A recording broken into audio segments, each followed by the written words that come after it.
An aspect of modernity that I think people overlook is how large and prominent the middle class is, especially compared to ages gone by. If you listen to politicians, that is the sole political concern many of them have. If you think about the kind of slogans that come up come election time, fighting for the middle class, creating middle class jobs, helping middle class families, working hard for the middle class, stuff like that. The whole political system seems geared towards increasing the size of the middle class as a proportion of society and maintaining the people who are already at that standard.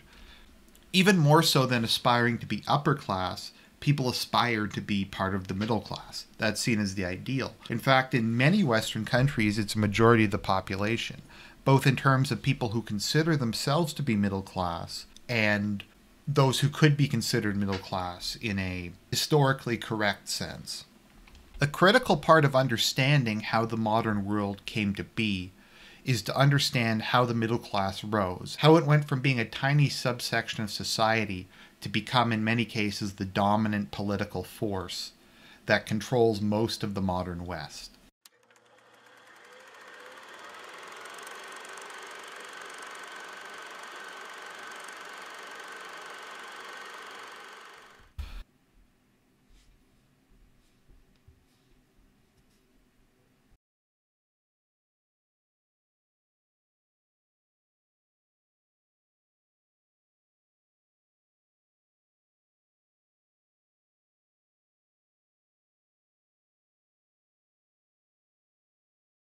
And by this definition, many people in the middle class can be exceedingly wealthy. That's where the idea of the upper middle class comes from. People who are as wealthy or even more wealthy than the upper class, but lack the same privileges and political power. So you can be a multimillionaire, but still be part of the middle class because maybe you have that money in terms of investments, but you don't have any real pull or influence on the government. While not exclusively, the middle class is often historically associated with white-collar jobs, be it lawyers, doctors, teachers, scribes, bureaucrats, merchants. They're people who have money and very often some form of education, but they lack true political power.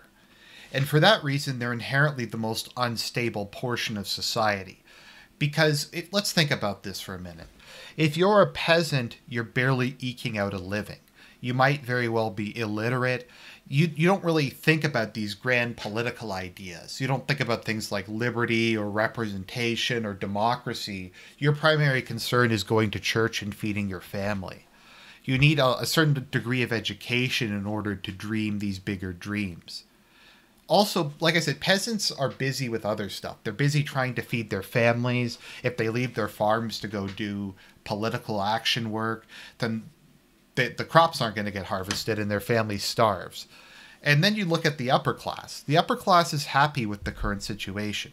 Not that many revolutions are led by upper class people. The times when it does happen, it's often the upper class rebelling against an autocracy in which even they don't have political power. So they may be wealthy and they may be nobles, but in a sense they kind of are shoved into that middle class position. Thus, any change to the social structure is most likely to benefit the middle class. The lower class lacks the imagination and the organization to rule, and the upper class is kind of happy with how things are. So if you look at it both historically and in the modern day, most movements, be it communism, fascism, Islamism, liberalism, etc., tend to be primarily created by and led by members of the middle class. So let me provide some examples to kind of prove my point. Many of history's greatest revolutionaries come from a middle class position, normally as a form of being a white-collar worker. So let's just go through a couple. Che Guevara was a dentist. Maximilien Robespierre was a lawyer. Gandhi was a lawyer. Mao Zedong was a school teacher and librarian. Pol Pot was a school teacher. Lenin was a lawyer. Castro was a lawyer. And Michael Collins was a clerk at a bank. So if we look at it, all these famous people came from that sort of position I was talking about. They had professions that probably provided them with a pretty decent living, but they lacked any sort of real political power under the systems that they lived in. And once again, you can still be wealthy or even a noble and be in this position. A lot of history's greatest revolutionaries came from the lower nobility or were very wealthy. Just to go through a few, look at the leaders of the American Revolution. You have Washington, Jefferson, Benjamin Franklin. These people were all very wealthy and successful. Washington was a huge landowner. He was in many ways kind of the American equivalent of a aristocrat. Jefferson was very wealthy.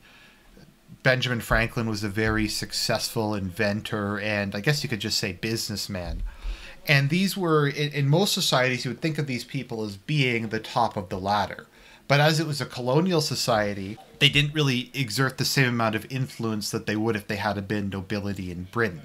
They saw it as they had a lot to gain if the existing political system was overthrown, and they were able to create something in its place, which they were. If you look at the leaders of the revolution, many of them went on to be ministers, secretaries, presidents, Supreme Court justices. Most of them gained a great deal of political power from the revolution, and their class kind of became the new ruling class within America. Looking at some other revolutionary leaders, you have Simón Bolívar, who is a Creole. How it worked in the Spanish colonies was the highest class were peninsulars, who were people who were born in Spain, and they were considered to be more personally loyal to the Spanish crown than the Creoles, who were white settlers, who were Spanish citizens, but they were barred from most of the higher offices within the colonies, and they faced certain forms of legal discrimination. So Bolivar came from this class, and his family were actually exceedingly wealthy. He owned multiple plantations, he was able to go to Europe and go on a big tour, but because he was a colonial, because he was a Creole, he was denied any sort of real political power. And the Latin American independence movement was in many ways a middle-class movement. It was led by the Creoles and the merchants and the other middle and upper middle-class people in Latin America who were tired of being subject to the Spanish crown and tired of royal governors and wanted to rule personally. In many cases within Latin America, the lower class, especially if they were Indios or blacks, were very much in favor of staying with the crown because the crown provided them with certain protections that they often weren't able to enforce, but the crown at least attempted to protect them, and they preferred being ruled by the Spanish crown rather than being ruled by the local gentry who often enslaved and abused them personally. Some other examples include Napoleon Bonaparte, who was a noble but came from a rather poor kind of backcountry noble family in Corsica, and Oliver Cromwell, who came from a middle-class family that was still technically part of the gentry. Once again, this is not to say that all social movements are solely a product of the middle class, or that all revolutionaries are a product of the middle class. It's just, I think in terms of social stability, we have this image of the lower classes as rising up and overthrowing their rulers. When in many cases, it's the middle class who want to overthrow the rulers and establish themselves as the new ruling class. So before we get into how the middle class emerged and what impact it had, let's take a look at if there are any historical examples of this. As I said, historically, most societies have had an elite, generally speaking, nobility or some sort of priesthood, and then everybody else were peasants. And the middle class people you did have, like bureaucrats or craftsmen or whoever, tended to be a very small, largely irrelevant percentage of the population. But there were a couple societies historically, mainly urban ones, that did have a substantial middle class. Probably the most noticeable one was Rome, at least during the Republican era. Now, it's kind of funny because today the term pleb is used as an insult, but in reality the plebs were not the lowest rung in Roman society. They were actually one of the highest. You see, of the people who were actually Roman citizens, there was a number of different subclasses. Ignoring things like the proletariat, generally speaking, the two major ones were the patricians and the plebeians. Now, both of them were Roman citizens, and both of them had the right to vote, to elect magistrates. They had all the protections of the Roman constitution. But whereas all patricians were nobility, not all plebeians were nobility. Yes, there were plebeian nobles, a lot of them in fact. probably the most famous of whom was Augustus Caesar, the first emperor of Rome, who came from a plebeian family. Cicero was from a plebeian family. Pompey was from a plebeian family. That being said, within Rome, since the beginning, as far back as the Kingdom of Rome, you had an issue called the conflict of the orders, in which the more numerous plebs and the more powerful patricians struggled against each other for power. During the early Republic, occasionally when the plebs felt that their situation had become intolerable, they would engage in a secession. That would mean that all the plebs would leave Rome, or what other cities the Republic controlled, and they would stay outside of the city until the patricians agreed to their demands. So everything would come to a halt. All the trade would come to a halt. There wouldn't be craftsmen anymore. They made up the vast majority of the Roman army, at least at first, and they would use this as a way to force the patricians to give in to their demands.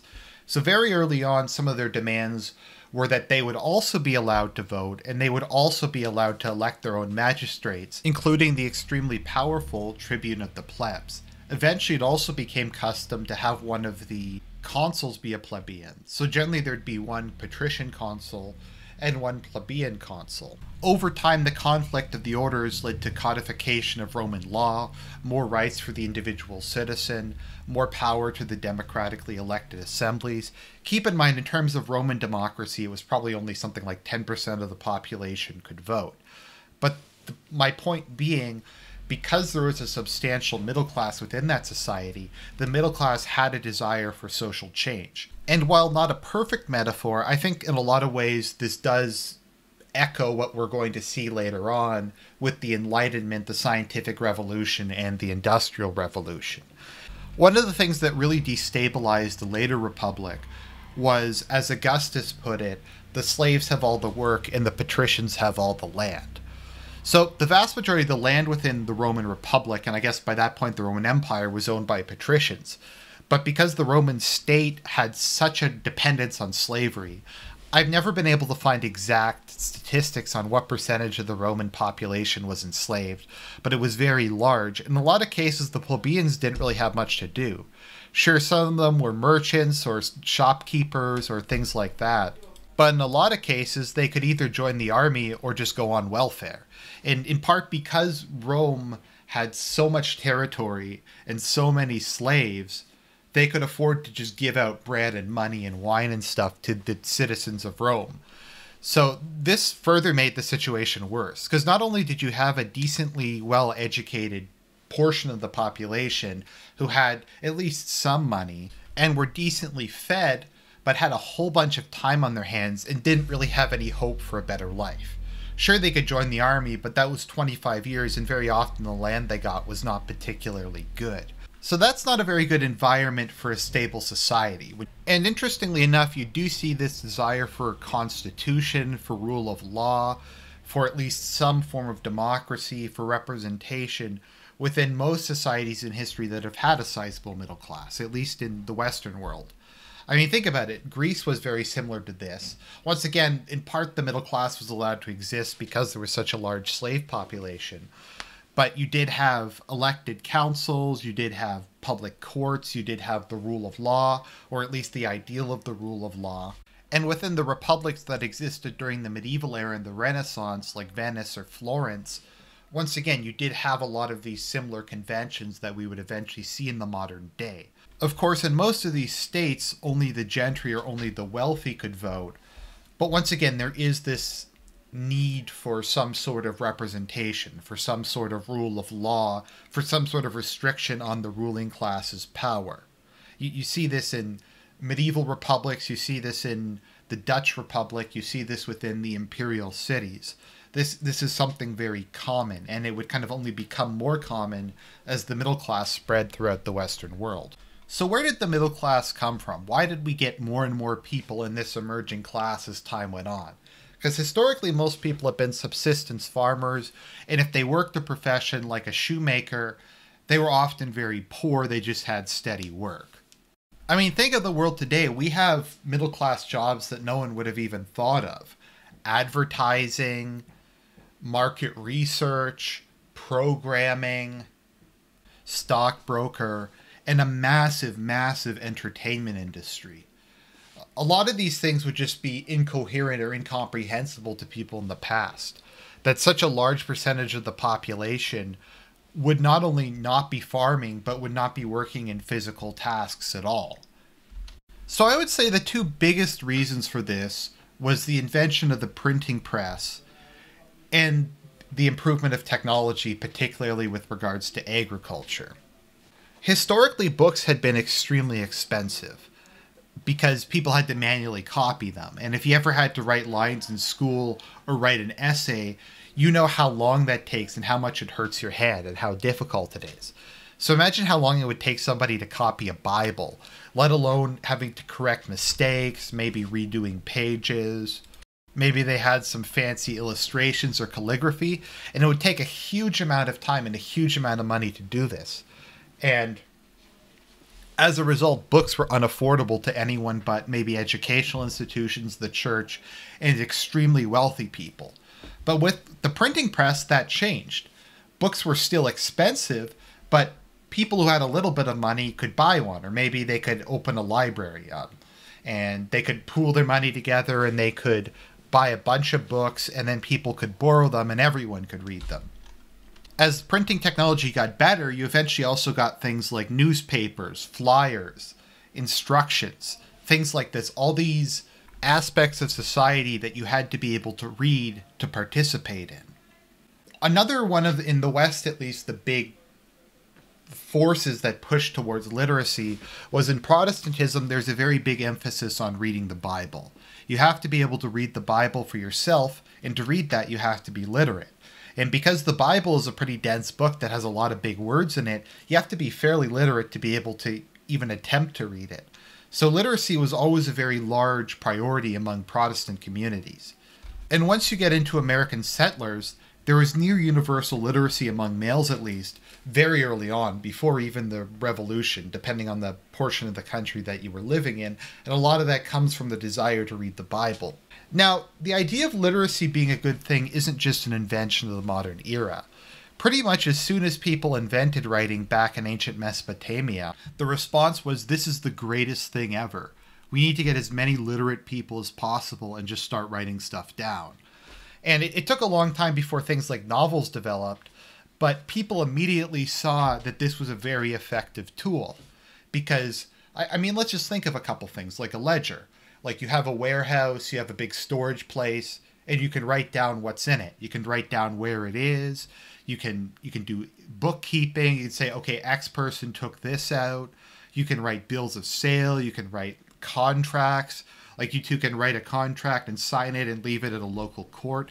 The possibilities were endless, and people very quickly adopted this.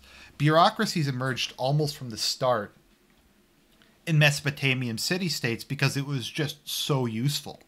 A good example of this is discussed in the following clip. The content of the tablet is very simple. It simply mentions a large quantity, 22 jars, of lard or pig's fat. It gives the name of the responsible official, and it states that this fat was dispensed in the city of Zabala. And with the printing press, this became available to an increasingly large amount of the population. You also had advancements in technology, particularly with regards to agriculture. If you think about it today, very few people in the West are involved within the agricultural sector, but they're able to produce so much food that a lot of it goes to waste.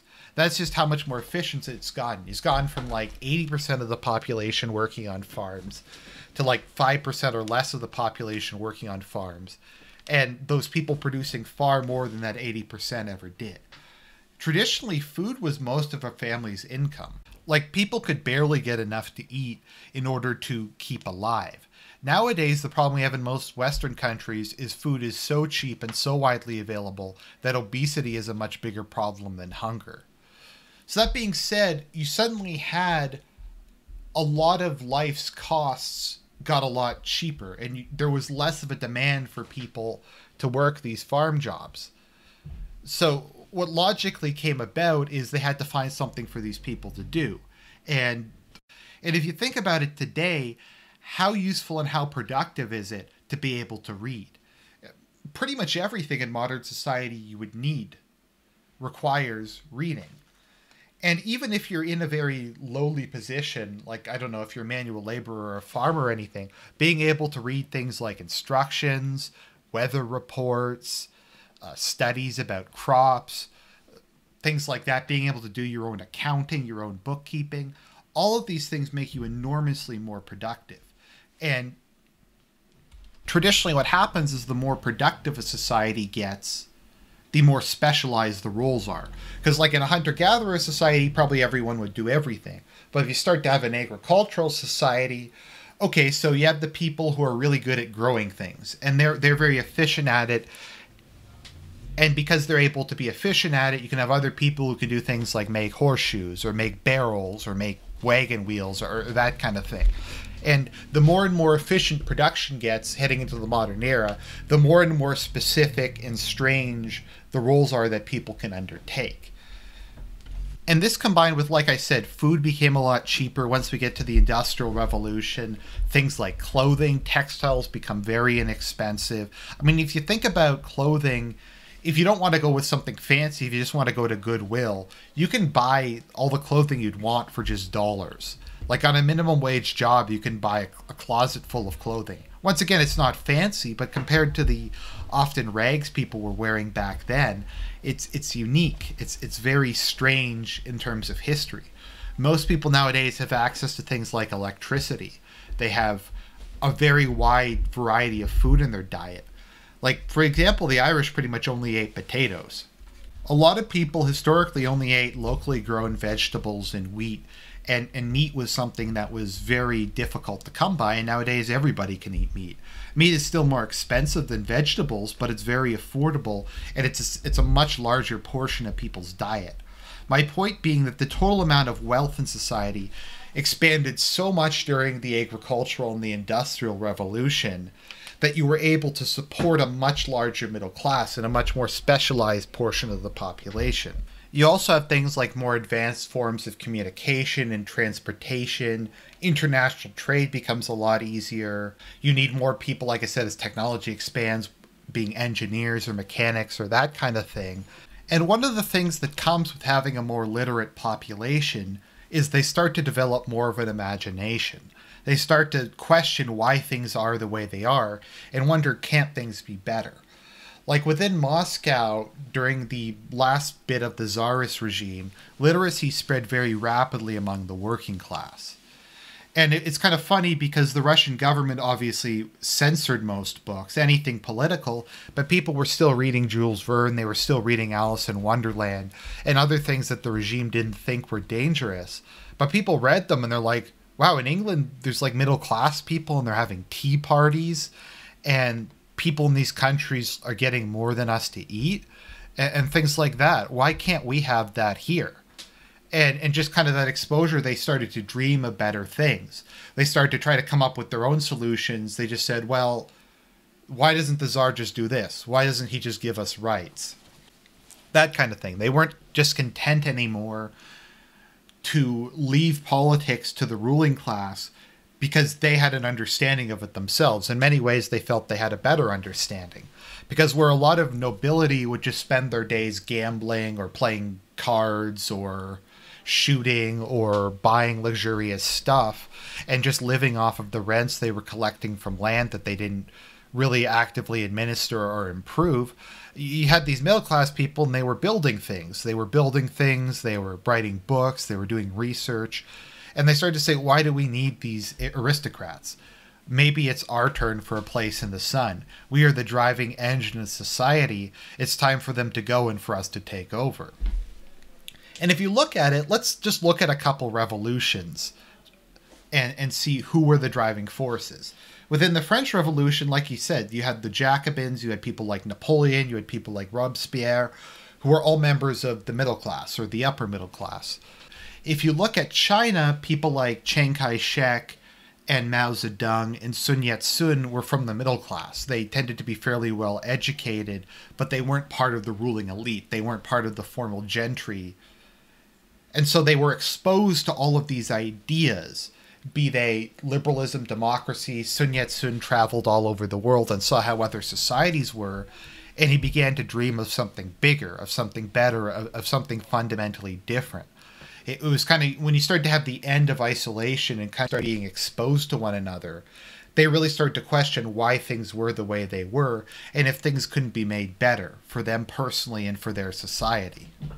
As previously mentioned, the American Revolution was led by the middle class and the upper middle class. Most of the people involved in it were literate. I mean, think about it. People widely read the Constitution, people read Tom Paine's work, the Federalist Papers, the Anti-Federalist Papers. These were debates that the average person took part in. America had a very large middle class, much larger than I would imagine just about any other society in human history had. And in many ways, that's still the case. In part just because there was so many resources. Pretty much anybody could go and get a big parcel of decently fertile land, and in a couple of generations, they'd become a fairly successful independent farmer. Russia was also similar to this, but probably an even more extreme example. It's kind of funny because they did have a couple elections in Russia prior to the revolution. And generally speaking, right-wing parties won virtually no seats. I guess the rightmost party that you had was maybe the Cadets, who were classical liberals. But generally speaking, the right didn't do very well in Russian elections, even among the middle and ostensibly upper class. I mean, you'd think they could get a couple dozen seats for an Orthodox or nationalist party, but generally speaking, no. Most people either voted for the Socialist Revolutionaries, the Bolsheviks, or the Social Democrats. Some form of left-wing socialism was almost always the dominant party, regardless of how many elections they had. And by the time you have the white movement, while there were conservatives in the white movement, a lot of them were liberals. A lot of them were or socialists or just people who didn't like the Bolsheviks. There's this idea that the white movement was all monarchists and was all reactionaries. Those people were all part of the white movement, but the white movement was much broader than that. And regardless of how you feel about the Soviet Union, and regardless about how you feel about communism and what wound up happening, I think the fact that very few people within the society were willing to fight for the Tsar's rights, and it really came down to, do we want Russia to be a parliamentary democracy similar to the rest of the West, or do we want Russia to be a communist state and to try something completely new? Very few people, I know some of the white generals were monarchists, but in general, there wasn't that much of a force to bring things back to the way they were. As previously mentioned, most Latin American revolutions were led by the Creoles, or the upper middle class. In some cases, it was actually led, we'll talk about this in a future episode, but Spain during the early 19th century kept going back and forth between extreme liberalism and extreme reaction. And that really spooked a lot of people in the colonies. So you had people who would revolt and declare independence because of the liberalism, and people who would revolt and declare independence because of the reaction. So that brings us to the present and what I like to call the dictatorship of the bourgeoisie. This for a moment. Who in our society have the most power? Is there a class or a group of people who holds more or less the power of life and death, the power of compulsion, executive power, what the Romans would call imperium, over the rest of us? And there are three main groups that come immediately to mind: the judiciary, bureaucracy, and corporations. Now, all of these, if you look at it and who tends to wind up leading these, very often the people who make up these positions, who become a minister or become a judge or even become an executive in a company, they don't come from some like blue blood line. They don't come from a manor home. They don't come from like 10 generations of whatever.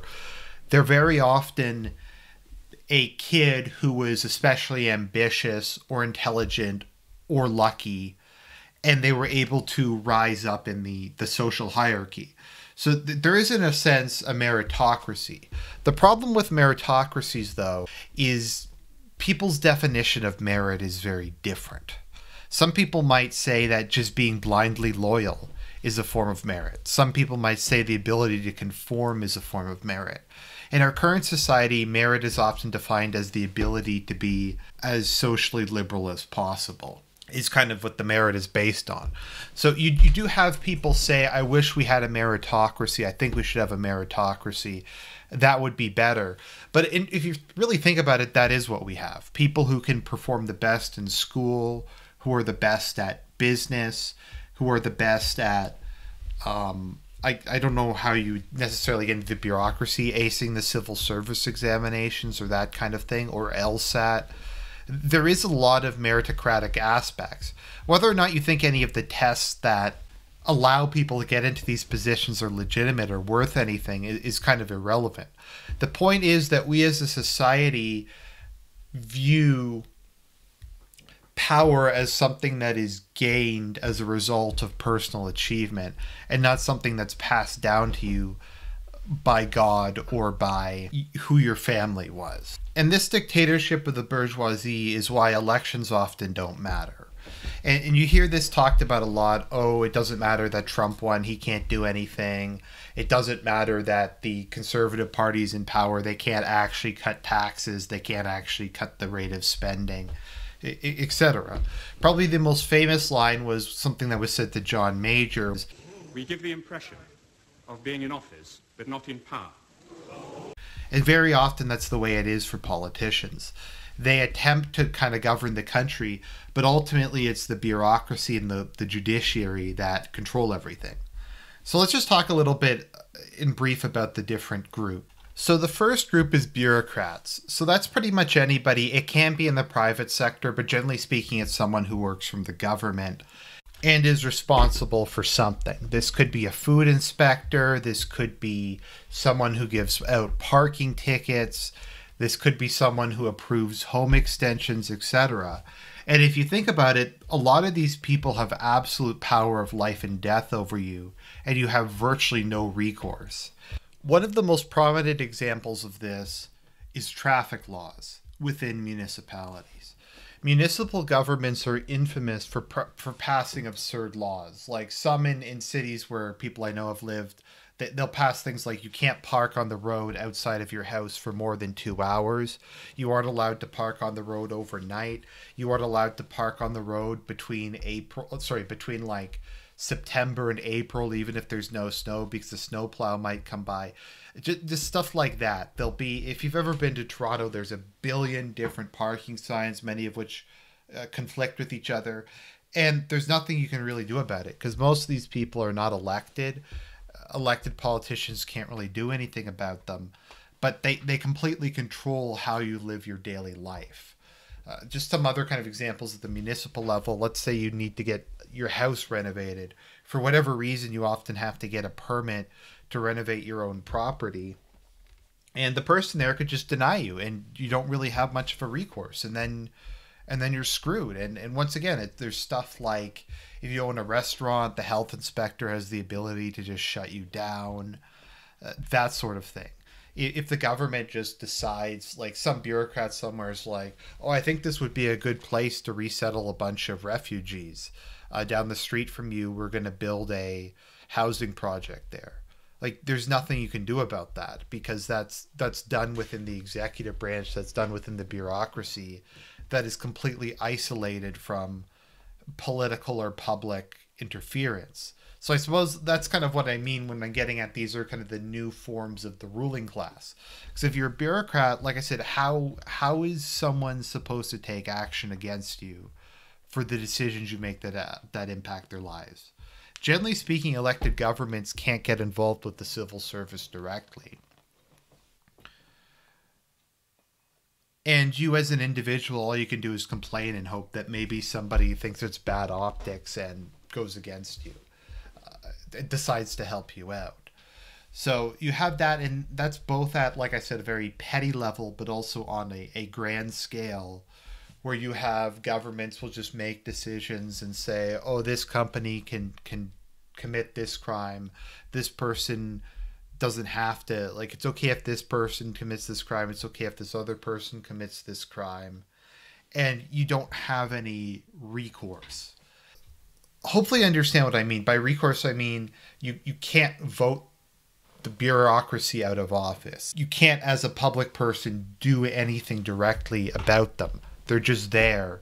And if they want to stamp a particular piece of paper, they can ruin your life very easily. They can get you audited and then just misstamp the audit, and then you go to jail for tax evasion. They could decide to deny, I don't know, some, like I said, some tax credits, some forms, there's all kinds of things that you rely upon them for to keep up their end of the bargain and to file things in a regular and reliable fashion. And if they just decide they're not going to do that, then you're screwed. There's nothing you can do about it. The second group in question is the judiciary. Now, I was thinking about it the other day, and to be honest, the American Supreme Court probably has more power than any other institution I can think of in human history. Because the Supreme Court literally has the ability to declare anything, anything. Like, it doesn't have to make sense, there doesn't have to be precedent, and there's absolutely no check on their power. It's like the Supreme Court, if they were to rule tomorrow that the Constitution required everybody to wear pink shirts, that would be enforced. There's no recourse. You can't get rid of the Supreme Court. You can't override their decisions using some sort of elected assembly. The public can't vote them down. The Supreme Court in the United States can literally declare anything. Like in a lot of cases, states had passed constitutional amendments banning gay marriage. In many cases in which large majorities had voted for. And the Supreme Court of the United States just said, no, you can't do that. And this has happened throughout the world. In most cases where things like the death penalty get overturned, where abortion gets legalized, or where gay marriage gets imposed, it's very rarely through the actual government. It's almost always the Supreme Court somewhere overrules the popular will and imposes their standards on the country. And in a lot of cases, particularly like in America and Canada and probably Great Britain, the judicial branch or the judiciary has a critarchy that is in many ways more absolute and more all-powerful than the monarchs of old used to be. So you have these bureaucrats who can basically do anything they want and there's no recourse. You have the judicial system do anything they want and there's no recourse. And then you have corporations, and you have people up in the business world. And once again, I think you can make a case that these people are the ruling class. And even though, like I said, none of these people necessarily come from some sort of super prestigious background. A lot of them are just kids who did well in school and they got a law degree and then they became a judge, or they did well in school, they got a public service degree, and then they went on and worked their way up through a ministry over the next 30 years. And business is much the same. If we look at who some of the most powerful people are in the world, like Mark Zuckerberg, they didn't necessarily come from extreme wealth, but they control immense amount of power. Mark Zuckerberg personally controls a sizable portion of the world's free speech. And there's nothing you can do about it. There's nothing governments can do about it. Nothing. Like, he could just decide tomorrow to just shut it all down, to just shut down anybody who, and they've tried this periodically a bit, but just to go, anybody who has conservative on their Facebook political views, just ban them all. Just go back through everybody's social media, and if they've ever said anything like, I'm going to vote for the Conservative Party or something, kick them off. He has the power to do that. He has the power to fundamentally change public dialogue. And there's no recourse against him. And generally speaking, there is no recourse against companies. They can basically do whatever they want. You have to hope that one of the other two branches of the ruling class, being the bureaucracy and the judiciary, is willing to step in and do something to check the third branch, private corporations, but generally speaking, they aren't.